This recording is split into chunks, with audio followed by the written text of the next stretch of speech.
우리 13장 말씀이 천국복음이에요. 천국복음에서 여러분의 마음속에 천국이다 말씀하시고, 천국은 하나님이 다스린다, 예수님이 다스린다, 말씀이 다스린다 말씀하셨어요. 그러면 다스리는데 너의 마음이 하나님 다스리게 하려면 어떻게 해야 되느냐가 13장에서 씨 뿌리는 비유가 나와요. 그래서 여러분의 마음밭이 옥토가 돼서 말씀이 딱 떨어지면 심겨져서 100배, 60배에 30배 결실을 맺어라. 이것이 너희들의 할 본분이다 말씀해 주셨어요. 두 번째 이각에서 일부 설교 때 말씀드린 것처럼, 그럼 하늘나라의 비밀, 하늘나라의 특징, 하나님이 하시는 일을 보여주신 거예요. 너희들 천국이 하나님의 다스리는 여러분의 마음이 되기만 하면, 말씀으로 가득 차서 새겨지기만 하면 천국의 비밀을 느낄 수가 있는데, 보잘것없는 너희들, 겨자씨나 저 누룩 같은 작은 존재에다가 뭐가 더해지면, 말씀이 더해지면, 쉽게 말해 예수님이 더해지기만 하면 폭발적인 능력이 나간다, 강력해진다 이 뜻이에요. 그런데 그렇게만 되는 것이 아니라 천국 갈 때까지 마귀 사단의 역사도 일어난다는 거야. 가라지가 밤중에 와서 씨앗을 뿌려서 가라지가 안 되는 거야. 이걸 잘 이겨나가야 되는데, 어떤 방법으로? 밭에다가 주인이 감추어 놓은 것을 찾는 것이 우리예요. 그것이 언제나 요 예배 시간이야. 창세기 28장에 생육하고 번성하고 충만하라 정복하라 그랬어요. 다 창조하시고 땅에 감춰 놓으셨거든. 그걸 찾는 시간이 언제냐? 이 날을 복주사 창세기 2장 2절에 요 예배날 주일날을 복주사 요 시간에 감추어진 보화를 찾는 시간이에요, 여러분요. 우리가 내가 찾을 것 같으죠?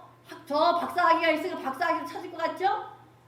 많은 공부를 많이 해서 찾을까? 절대 아니라는 거야. 감추어준 사람이 누구야? 하나님이 감추어 놓았잖아요. 그래서 다 팔아서 그 밭을 산다는 거야. 세상 사람이 저 미쳤다고 그러거든. 그러나 주인이 감추어준 보화를 찾는 방법이 예배 시간에 하나님의 주시는 지혜로 찾는 거예요. 한번 인생은 보물찾기다. 어차피 인생은 보물찾기예요. 가라지도 있고 알곡도 있고 계속 같이 가는데 마지막 때에 가서 그게 결정돼. 그러나 같이 가되 감추어진 보화를 찾으려고 열심히 여러분이 사역하는 거예요. 세상 사람보다 훨씬 더 많이 사역하면 사역의 능력이 와요. 사역하다 보면 기도하게 되니까 에바다 눈이 활짝 열리는 거야. 영안이 열려서 하나 감춰진 걸 찾아내는 거. 또 저 진주라 했잖아요. 가장 가치 있는 일. 감춰진 진주 찾기에 우리는요. 진주 찾으면 어떻게 해요? 바다 깊은 데 들어가야 돼. 가서 찾아오는 거예요. 힘들어도 어려워도 저 깊은 바닷가에 들어가기만 하면 반드시 가장 고귀한 진주 찾을 수 있다는 거예요. 세 번째가 뭐예요? 하나님이 던지는 그물에 낚이라는 거예요. 한번 해봅시다. 하나님이 던지는 그물에 낚이자. 그냥 말씀만 탁 던지면 탁 잠기는 거. 이거 쉬운 애래. 제발 너희들 내 그물에 잡혀라. 근데 고집이 세서 말 안 듣거든. 오늘 본문 말씀이 그거예요, 여러분요. 그러면 여기서는 실생활, 이제 천국 말씀을 주셨는데 삶 속에서 실습이야, 실습. 이렇게 하려는 거야. 어떻게 해야 되냐? 헤롯같이 하지 말아라. 두 번째 오병이어가 나와요. 오병은 순종하면 오병이의 기적을 경험하라. 세 번째, 하나님께서 무리를 걸어가는 기적을 경험하게 해준다는 거예요. 아무리 사역을 잘하고 훌륭하고 예수를 잘 믿는 종들이고 여러분 성도일지라도 고난을 와요, 알아요? 와요. 그런데 예수님 안에서 예수님과 같이 가는 고난은 축복의 기회가 된다. 이 세 가지 되지, 여러분요. 그래서 이런 삶 속에 이 말씀이 적용되시기 바랍니다. 제일 첫 번째가 헤롯에게 본능의 길로 가지 말라는 1, 2절 말씀. 그때 분봉왕 헤롯이 예수의 소문을 듣고 2절 그 신하에게 이르되 이는 세례 요한이라 그가 죽은 살아났으니 그러므로 이런 능력이 그 속에서 역사한도다 하더라. 이 헤롯 왕은 건축을 참 많이 했어요. 성전도 지어줬어요. 우리 성전 지으면 대단하잖아. 근데 헤롯 성전은 뭐 하려고 지었느냐? 이 무시무시한 유대인들의 마음을 비유맞추려고 아주 화려하게 지었어요. 솔로몬 성전은 지혜의 성전이에요. 그런데 이 헤롯 성전은 화려한 아주 궁전이에요. 크게 지어놨어요. 사람들이 성전만 바라봐도 하나님 할 정도로 지어놨은 거야. 성전도 많이 지었는데 또 부인도 많아. 그래서 여기 나오는 본문에는 헤로디아가 누구냐면 부인도 많으니까 그 형제가 많으니까 베다른 형제 빌립의 아내를 빼앗아서 결혼을 해요. 이 헤롯 왕이. 그러니까 요 분봉왕이. 그러니까 난 딸이 살로메야. 그러니까 세례 요한이 매일 태클을 거거든. 왕이셔, 당신 잘못됐습니다. 왜 동생이 아내를 빼앗아서 아내를 삼습니까? 계속 바른 말을 해야 되니까 결국 감옥에 갇혀서 죽었거든. 죽은 다음에 요 1, 2절을 고백하는 거예요. 예수님의 막 기적을 일으키시니까 두려운 거예요. 왜? 세례 요한이 환생했다고 생각하는 거예요, 여러분요. 여러분, 우리가 오늘 세 가지가 참 좋겠는데, 우리가 이 죄의 문제, 죽음의 문제가 해결 안 되면 인간은 아담의 죄가 유전되어 있기 때문에 두려움이 와요. 아무리 지위가 높은 대통령이라 할지라도 죽음의 문제가 해결 안 되면 두려움이 오고, 그 다음에 어떤 게 와요? 욕심이 생겨요. 이 두 가지는 원죄, 예수가 없는 삶이에요. 그래서 예수가 믿는 우리는 연속상이에요. 잠자다 눈 뜨면 세상이 보면 세상에 사는 거고, 잠자다 눈 뜨면 천국이면 천국 가는 거야. 그러니까 세상과 천국이 연속되기 때문에 죽음을 때문에 두려워하지 않아요. 성도는 그래서 죽음을 이기는 자예요. 우리는 죽음을 누리는 자예요. 쉽게 말해서 백신 맞았을 때 어떻게 따끔해요. 천국과 세상의 차이가 우리한테 그래요. 잠깐 자고 있으니 성경에다 잔다 했잖아요. 죽는 것을. 자다가 눈 뜨면 세상이고, 자다가 눈 떠보니까 천국이면 천국이에요. 이 연속선상이에요, 우리는. 근데 헤롯은 지금 두려운 거야. 세례 요한을 잘 죽였거든. 3절 말씀. 전에 헤롯이 그의 동생 빌립의 아내 헤로디아 일로 요한을 잡아 결박하여 옥에 가두었으니 4절. 이런 요한이 헤롯에게 말하되 당신이 그 여자를 찾아 옳지 못하였습니다. 발은 맞다 죽여버렸거든. 그런데 예수님이 기적을 일으키니까 환생을 믿는 거예요. 그래서 우리가 철학자들이 환생, 데자뷰, 윤회사상 나오잖아요. 왜? 자기들의 두려움을 해소하려고 이런 학문이 나온 거예요. 그러나 진짜 바른 길은 누구예요? 예수님의 길이요 진리요 생명이다. 진짜 옳은 길은 예수님만이야. 예수를 믿어야 이 죽음이 해결되는 거예요, 여러분요. 저 세상 사람 맨날 죽어 덜덜덜 떨어요. 장례 임종 예배 드릴 때 죽음을 맛보는 사람 보면 천국 갈 사람인지 안 갈 사람 알아요. 죽음 앞에 막 두려운 사람은 아직 구원이 없다는 얘기예요. 우리는 여러분과 우리의 죽음을 그냥 눈 떴을 때에 주사말 닦고 말정 눈 딱 떠서 세상에 보이면 예배 드리면 되고, 또 눈 닦고 천국이면 천국에 살면 돼. 연속이야. 두려울 게 하나도 없어요. 그래서 성도는 내일을 사는 것이 아니라 오늘에 충실하게 사는 존재. 오늘을 충성들에게 헌신적으로 살으라는 얘기야. 그런데 내일 아침에 가더라도 우린 천국이에요. 오늘 죽어도 천국이에요. 그런데 이 헤롯 왕은 덜덜덜 떨면서 환생과 두려워 떠는 거예요. 이 또 두려워 떠는 헤롯을 보면서 우리가 꼭 해야 될 것이 있는 것이 죽음의 문제가 해결되는데, 이것은 반드시 예수를 통해서만 가능한 거예요. 여러분. 그래서 예수님의 하나님과의 이 길, 하나님과 그 길을 뚫어주는 거예요. 그래서 천국의 열쇠를 베드로에게 주셨던 것은 반석이신 예수님께서 하나님과 우리에게 길을 뚫어준 거예요. 예수 이 찬양이 뭐냐? 천국과 하나님과 연결시키는 이 이름이에요. 이름. 그 이름만 있으면 돼요. 여러분의 부자들 여러분에게 예수 이름 더하면 기적이 일어나요. 저 집은 잘 되네. 어디서 일어나요? 우리의 보잘것 없는 데다가 누굴 더하면? 예수님을 더하기만 하면 폭발적인 능력이 일어나면 넌 뒤집어지거든요. 아직도 여러분 가만히 있지만 말씀이 떨어질 적마다 던져보세요. 다쳐보세요. 그러면 어떻게 돼요? 폭발적으로 뒤집어지는 거야. 지금까지 살았던 삶이 완전히 뒤집어진다고. 한번 뒤집어져야 역사가 일어나요, 여러분요. 이런 정도 되시길 바랍니다. 그래서 윤회니 환상이니 생각할 아니라 바른 대로 살 수 있는 귀한 종 되시고 말씀대로 사시기 바랍니다. 마가복음 6장 20절에 헤롯이 요한을 의롭고 거룩한 사람으로 알고 두려워하여 보호하며 또 그의 말을 들을 때 크게 번민하면서 달갑게 들음이니라. 오늘 새신자가 참 좋겠는데, 헤롯이 요한을 의롭게 평상시도 헤롯이 답답하면 요한을 인정을 했어요. 왜? 세례 요한은 엘리야 같이 구약에 있는 엘리야가 아닌가 하도 생각을 했거든. 그래서 요한을 의롭고 거룩한 사람으로 알고 그랬어요. 그러니까 의롭고 거룩한 사람, 예수님이 대신이잖아요. 지금 말하면 그렇게 생각했다는 거야. 두려워하여 보호하며, 감옥에 갖다 넣은 것을 죽이려고 넣은 게 아니라 뭐 때문에 했다는 거야? 귀한 사람이니까 보호하려고 갖다 넣었다는 거예요. 그런데 그의 말씀을 듣을 때에 크게 번민하면서도 그 세 가지 단어에 키워져 있어요.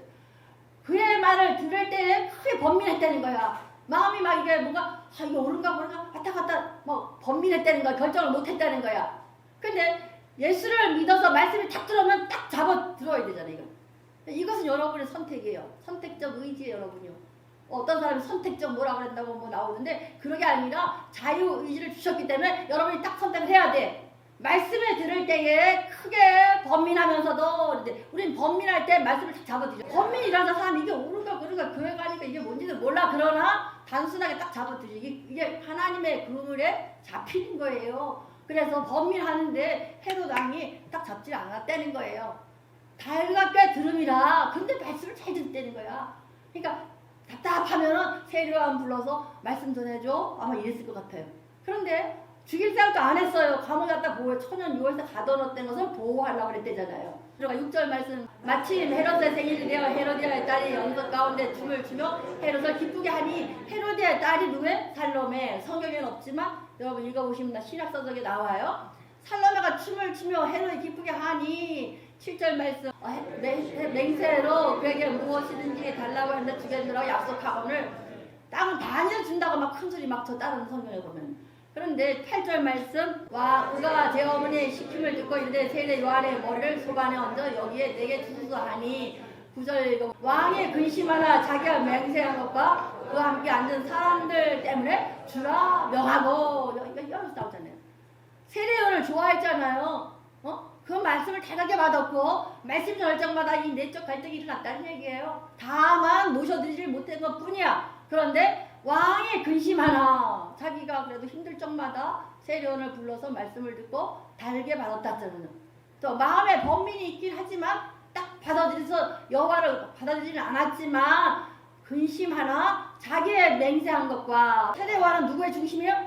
하나님의 두려운 게 아니라 자기가 맹세한 것에 목숨 거는 거야. 아 내가 맹세한 건데 반드시 지켜야지.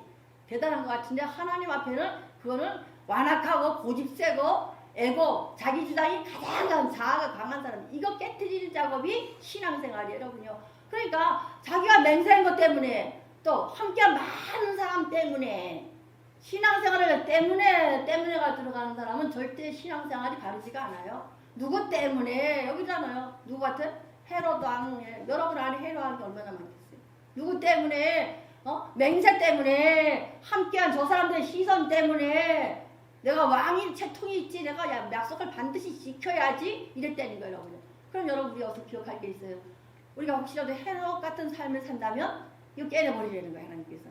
그거 아니라는 거예요. 세상 사람의 시선이 두려운 게 아니라 하나님의 시선을 두려워할 줄 알아야 된다. 또 너 자기의 맹세 때문이 아니라 하나님의 말씀 때문이 되어야 되거든요. 그래서 이 앞에 13장의 천국 설교가 말씀을 가슴에 새겨라, 새기는 방법, 행하라, 전도하라 이 뜻이에요 여러분요. 그래서 성도는 반드시 행하든지 전하든지 해야지만 살아나는 거예요. 그래서 사역을 자꾸 드리는 게 여러분에게 행하라고, 행해야 권능이 임하잖아요. 제자들 10장에 파송을 해요. 근데 제가부터 뭐 하셨어요? 권능을 주시니라 그랬어요. 귀신들 사람을 축사를 하게 하시고 신일하게 하시고 악한 것을 떠나게 하는 이 하나님께서 사역을 주시면서 행할 때 권능을 주시느니라 그랬어요. 그럼 하나님의 권능 받는 방법이 뭐다? 행하든지 사역하는 거예요. 교회를 위해서, 물론 교회를 세우기 위해서, 또 부흥하기 위해서도 있지만 자신의 생명을 살기 위해서 사역을 하라는 거예요. 그 다음에 전도하라. 교회를 채우기 위해서, 부흥하기 위해서 전도하라. 목사 잔소리가 아니에요. 여러분 생명 살기 위함이에요. 여러분을 진정 아끼는 목회자라면 반드시 시간 행하고 전하고를 체크해야 돼요 여러분요. 여러분 전도하라는 거, 여러분 그 결과 열매는 하나님 소관이에요. 여러분 소관이 열심히 전해서 이 자리를 채우려고 애를 쓰다 보면 그게 사역이 되고 여러분 살아나는 거예요. 그때 능력이 임하거든, 권능이 임하거든요. 딴 데 여기 있다 저기 있다가 아니에요. 반드시 여러분 전하고 행함으로 말미암아 가슴팍에 말씀이 새겨지길 바랍니다. 그래서 헤롯의 길로 가지 않는 방법은 본능이에요. 지금 헤롯은 본능으로 살잖아요. 자기 때문에, 맹세한 것 때문에, 저 세상 사람의 시선 때문에, 이거예요 여러분요. 두 가지가 있어요. 어차피 우리는 하나님 백성의 말씀을 채워지든지 아니면 사단에 채워져야 돼요. 우리는 반드시 말씀을 채워주셔서, 인간의 마음은 진공 상태는 없어요. 진공될 순간에 마귀가 들락날락해서 마귀 호텔 만들어 매일 체크인 체크아웃 맨날에 들락날락 하거든. 그것이 하나님의 말씀이에요. 마태복음 12장 마지막 43절부터 말씀이에요. 그럼 그렇지 않기 위해서는 반드시 말씀을 꽉 채워놔야 돼. 멀쩡하던 사람이 갑자기 확 돌아버려 이상해져요? 본인이 되는 게 아니라 누가? 마귀가 가라지를 심어놨거든. 심겨준 대로 생각하게 되고 생각대로 움직이게 되는 거예요. 이것이 원리예요. 그러니까 이렇게 하지 말아라 샘플로 주시는 거예요. 그럼 여러분의 삶 속에 실제 삶에 이렇게 해야 된다는 거예요. 해역 같은 본능 살지 마시고 말씀으로 승리하는 귀한 종 되시기 바랍니다. 그래야 말씀이 다스리고 예수님이 다스리는 하나님의 통치가 일어나요. 여러분. 이런 귀한 종 되시기를 축원드립니다. 두 번째가 오병이어의 기적이다 그랬어요. 한번 우리 14절 말씀. 예수께서 나오사 큰 무리를 보시고 불쌍히 여기사 그 중에 있는 병자를 고쳐주시니라 그랬어요. 예수님이 제가 병자를 고치다 보니까 사람들이 무척 많이 몰려왔어요. 15절 저녁이 되매 제자들이 나와 이르되 이곳은 빈들이요 때도 이미 저물었으니 우리를 보내어 마을에 들어가 먹을 것을 사먹게 하소서 그랬어요.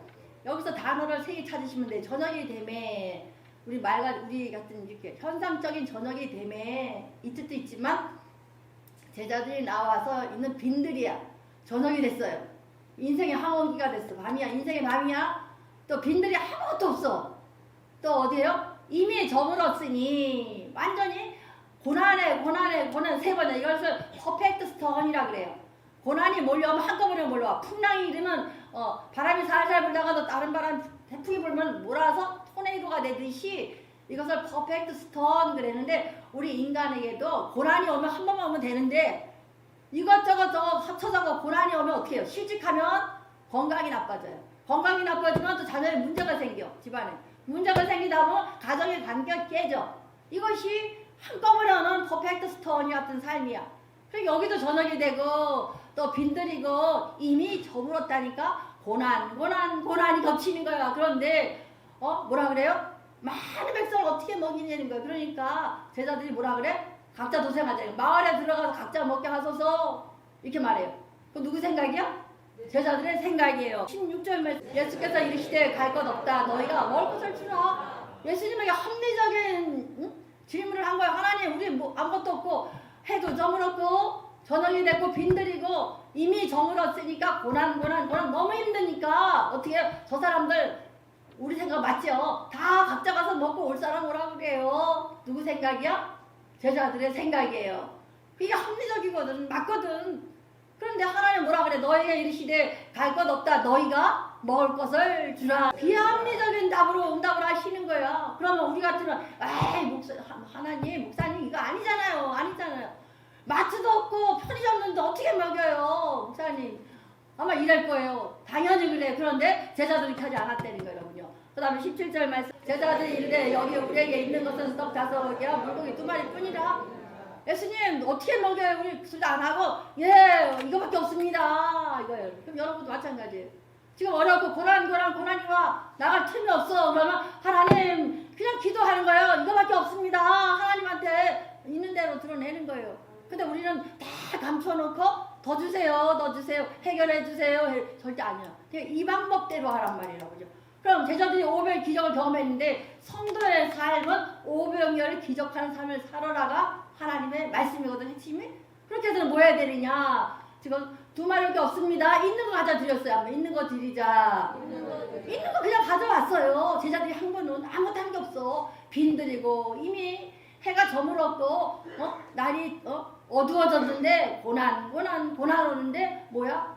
아무것도 할 게 없어요. 그러나 그럼에도 불구하고 그냥 가져왔어요. 또 그 다음에 18절 말씀. 이르되 그것을 내게 가져오라 하시고 가져오라 갖다 드렸어요. 그 다음에 19절. 우리를 명하여 잔디에 앉히시고 떡 5개와 물고기 2마리를 가시다 하늘으로 축사하시고 떡을 떼어 저에게 주시며 제자들이 물에게 주니. 뭐 한 거예요? 누가 보면 50명씩 무리를 지어 앉히라 그래요. 그럼 예수님이 가져오라 갖다 드리고 50명씩 앉히라면 앉히고 또 축사하시고 떡을 주고 나눠주라니까 나눠준 거예요. 그러면 제자들이 한 건 뭐야? 있는 거 드리고 또 뭐야? 앉히라니 앉히고 나눠주라니까 나눠주고 이렇게 하니까 뭐가 일어났어요? 20절 말씀. 다 배불리 먹고 남은 조각이 12바구니에 차게 거두며 그랬어요. 그러니까 우리가 할 것은 이거예요. 있는 거 드리고 나누라면 나누고 모이게 하라면 모이게 하고 주라 하면 주면 돼요.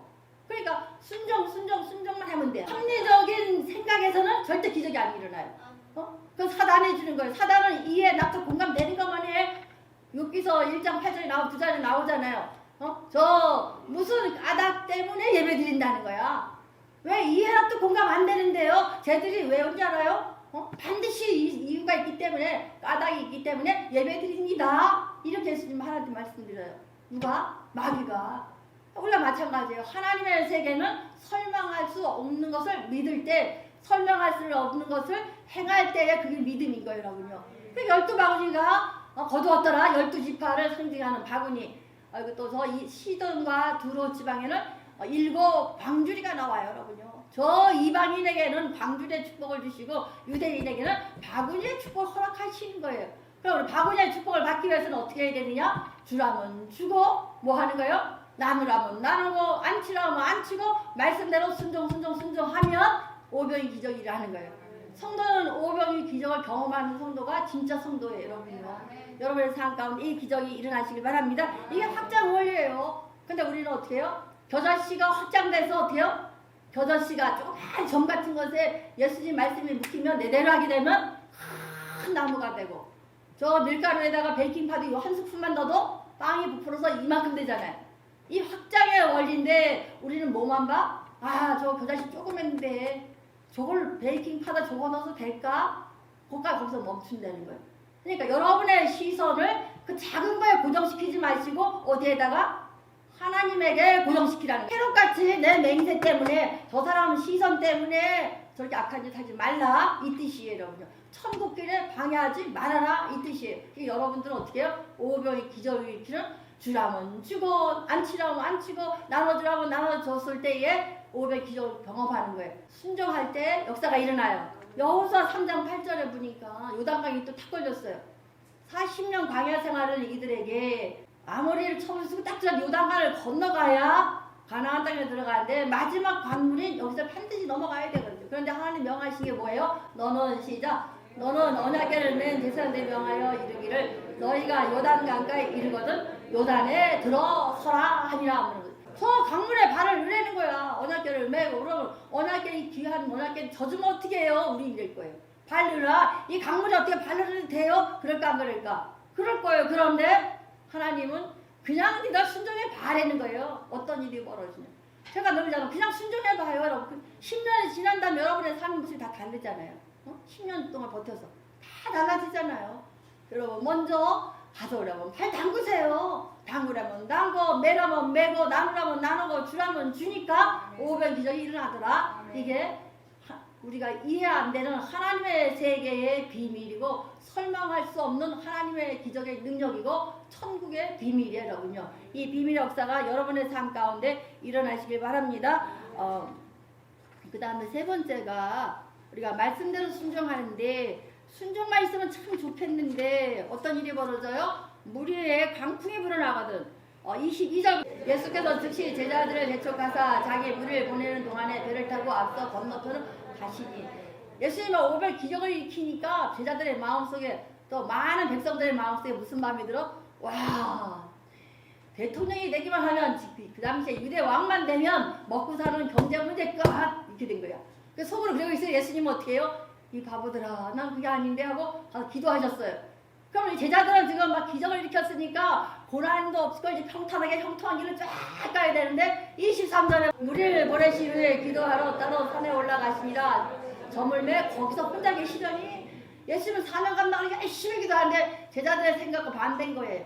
그러니까 24절에 배가 이미 육지에서 수르는 떠나 바람이 거스름으로 물결이 말면 고난을 당하더라. 아니, 기적을 일으켰는 오별 기적 경험한 제자들에게 또 뭐가요? 고난이 또 왔어요, 여러분요. 풍랑이 일었다잖아요. 우리 인생은 형통도 있지만 반드시 고난과 같이 가요. 세상 사람은 그냥 자기가 고난으로 가요. 그러나 우리 하나님의 백성은 하나님과 같이 가는 고난이에요. 하나님과 함께하는 고난의 축복이 여기 들어있어요, 여러분요. 그랬더니 고난 풍랑에서 막 파도가 치고 막 배가 뒤집어지려고 그러는 거예요. 25절 말씀, 밤 4경에 예수께서 바다 위로 걸어 제자들에게 오시니 3경과 4경, 6시부터 아침 6시까지인데 이걸 4개로 나눠요. 구약에는 3개, 3경으로 나누고 여기는 4경이니까 새벽 3시부터 6시까지예요. 그러니까 새벽 3시부터 6시까지 3시간을 풍랑 때문에 막 고생한 거예요. 그런데 26절 말씀 제자들의 그가 바다 위로 걸어질 보고 놀라 이령이 하여 무서워 소리 지르거늘 27절 그래서 주시 이르시되 안심하라 나니 두려워하지 말라 여기 나니 내니 그래서 내니라 그래요. 그래서 I am who I am 이렇게 나와 I am who I am 해보세요. I am who I am 나는 나다. 출애굽기 3장에 모세의 떨기람 앞에서 누구세요? 그러니까 네, 너는 나다. I am who I am. I will be, I will be. 내가 너와 함께 할 것이다. 라 하나님의 의지가 들어있다 했어요. 그러니까 여기서 풍랑이 막 이런데 지금 누가 함께 계셔? I am who I am. 하나님이 오셨다는 얘기야. 풍랑이 일고 힘들어도 누가 있기만 하면 하나님과 함께하는 고난은 축복이 된다는 거예요. 어떤 축복이 오느냐? 28절이에요. 베드로가 대답하기를 주여 만일 주님이시거든 나를 명하서 위로 올라오게 하소서. 지금 헷갈리니까 그런데 29절 말씀 오라 하시니까 베드로가 배에서 내려 무리를 걸어서 예수께 가되 베드로가 어떤 기적이 났어요? 무리를 걸어가는 기적을 체험해요. 이것이 예수님과 함께한 고난 속에서 오는 축복이라는 거예요.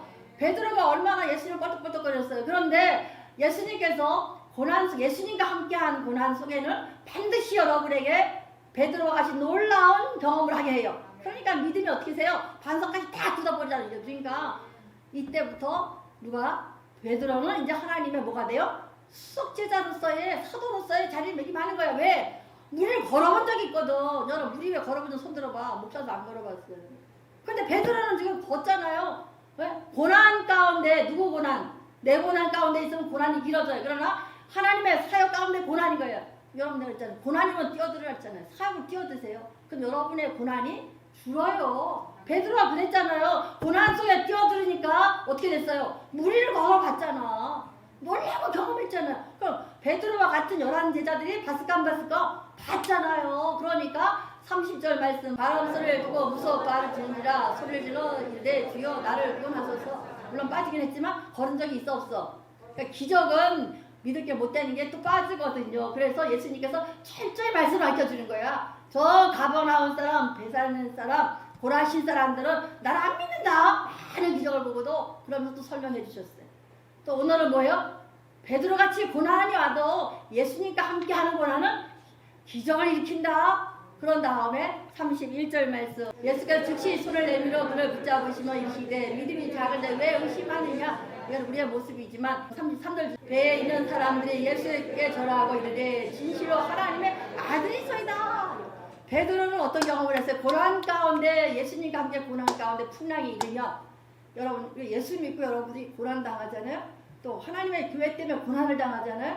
그럼 경험하게 돼요. 베드로와 같이 무리를 걷는 기적적인 일이 일어나요. 그러다가 또 반대로 모든 본 사람들이 다 능력을 보았어 안 봤어요? 보았잖아요. 베드로 저 매일 까불 뻘떡거리는 베드로가 무리를 막 걸어가. 예수님처럼. 예수님 능력이 임하니까. 그러니까 배에 있는 사람이 예수께 절하여 이르되 절하다는 거예요. 예배드림에 경배했다는 거예요. 진실로 하나님의 아들이 있으리다. 고백이 일어나요. 여러분요. 그러니까 의심 많은 도가 나의 주 나의 하나님 나 누가 다스린다. 하나님의 나의 주인이시니까 날 다스려 주세요. 나의 하나님 전능하신 하나님 창조주 그 하나님의 나의 하나님이다. 이 고백이 저절로 나오는 거예요. 그럼 여러분이 오늘 말씀 가운데 이 세 가지가 기록되어야 돼요. 헤롯의 길 분노의 길로 가지 않아야 돼요. 천국 가는 길을 방해하는 헤롯같이 되지 말아라.